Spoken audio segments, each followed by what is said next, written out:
And the good news is, I think the warmer air remains. The bad news is we've got some rainfall on the way, but it's actually give and take because we could use the rainfall. You're starting to see a lot more green pop on the lawns out there, just as some green is popping on the radar. So both of those, by the way, will work in tandem, the rain and the warmer air, to cause a lot more germination in the seeds and the overseeding that's been done over the past couple of weeks for your lawn. So right now we've got rain across portions of south central New Hampshire and also through the Monadnock region. This is breaking apart. There is a line developing back across the Berkshires, and I think that's what we'll likely see come through Boston at about 10:30 to 11 this morning. This is going to be scattered activity at best. Across the south coast, it is a bit more steady through Bristol and Plymouth County, but even then, this is almost making that parallel along the south coast, so it should exit here in the next little bit. Again, today's activity is scattered. It's not steady. It's not heavy. There goes another cluster of showers through about 8:30 to 9. That's what exits the coast, and then we'll start to get breaks in some of our clouds here across Laconia, through Nashua and Lawrence with a bit more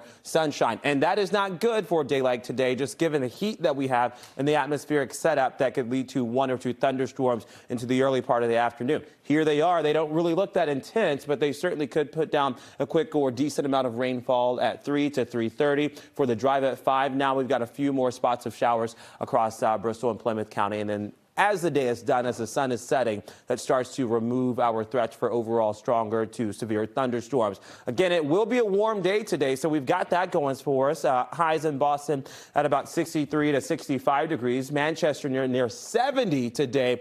And then across the seacoast of New Hampshire at about 58. That's the power of that onshore wind and the clouds that remain through Portsmouth and even to across Martha's Vineyard in the 50s today. Still quite pleasant tonight. It will be much breezier tonight with gusts from the west and northwest at about 15 to maybe even 30 miles an hour. So if you have trees that perhaps are swaying or they've been swaying the past several days, this could be the one that sort of does the trick in terms of knocking a few limbs down. That shouldn't be anything widespread that we see, but something that you've got to keep attuned to this time of year. Tonight, as those winds are gusting, tomorrow morning will be a chilly start to Wednesday with wind chill temperatures near 32 to about 35 degrees. I don't think this is enough to shock some of the plants that you've already perhaps planted, but just remember, it will be cooler tomorrow with temperatures near 52 at the coast, across the interior at about 45 to 46 degrees. Once we get through that, it seems like we do have more drier weather on the way for Thursday and Friday, warming up into the weekend for Marathon Monday. Next week, also likely to have highs in the upper 50s and low 60s.